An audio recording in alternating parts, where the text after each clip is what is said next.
Your Excellency Mohamed Nasheed, Speaker of Parliament and former President of the Republic of Maldives, Honorable Dr. Muhammad Anwar Hosnu, Vice Prime Minister, Minister of Local Government, Disaster and Risk Management of the Republic of Mauritius, Dr. Samir Saran, President of the Observer Research Foundation, Your Excellencies, Ambassador and High Commissioner, Government of Rwanda senior officials here present, distinguished participants. It is my distinct pleasure to welcome you all at this second edition of the Kigali Global Dialogue entitled Unleashing Growth, Development and Human Capital. We are indeed delighted to host this very important dialogue in Kigali. I wish to take this opportunity to thank the Observer Research Foundation, the ORF America and Rwanda Convention Bureau for their efforts in organizing this three-day conference.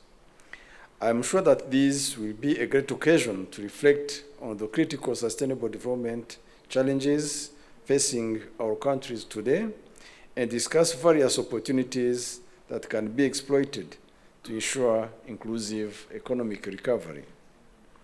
The first edition of the Kigali Dialogue, hosted in Kigali in 2019, committed to serve as an annual Rwanda-based platform where experts and practitioners from across the world would gather to discuss contemporary challenges facing the world and come up with policy options to address them.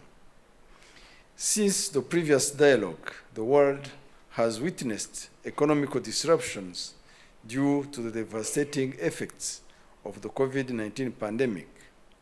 The war in Ukraine further exacerbated the situation, and its negative effects are felt across the world.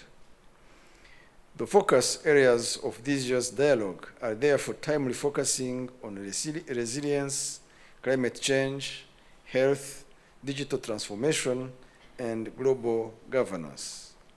There is a wealth of knowledge and expertise at this conference to contribute great ideas to tackle these unprecedented challenges of our times and get back our countries on a path of recovery and sustainable development. The Kigali Global Dialogue provides a unique opportunity to share experiences and solutions, as well as an occasion to establish new partnerships between countries, organizations, as well as interpersonal networks. Rwanda and India enjoy excellent relations at governmental level, but also with Indian institutions and think tanks such as the Observer Research Foundation. The experience of our two countries, whose population constitute a higher percentage of youth with transformative innovations and resilience, will continue to play a critical role in addressing the current challenges of our economies in the post-COVID-19 recovery context, if given the opportunity. Excellencies, distinguished guests, climate change, which affects the world today, particularly the developing countries, present a significant threat to COVID-19 recovery efforts and sustainable development, and risks reversing development gains if not effectively tackled. Therefore, accelerated climate action is critical. In this regard, it is important that our countries fast-track the implementation of policies and strategies that will enable a smooth green transition. By ensuring that sustainable solutions are part of our pandemic recovery plans, we can accelerate the transition to clean power. But this transition must be fair and equitable. It should align with our development priorities and aspirations to ensure that no one is left behind. The government of Rwanda has set up a plan with a target of 60% of the generation mix to be powered by renewable resources by 2030.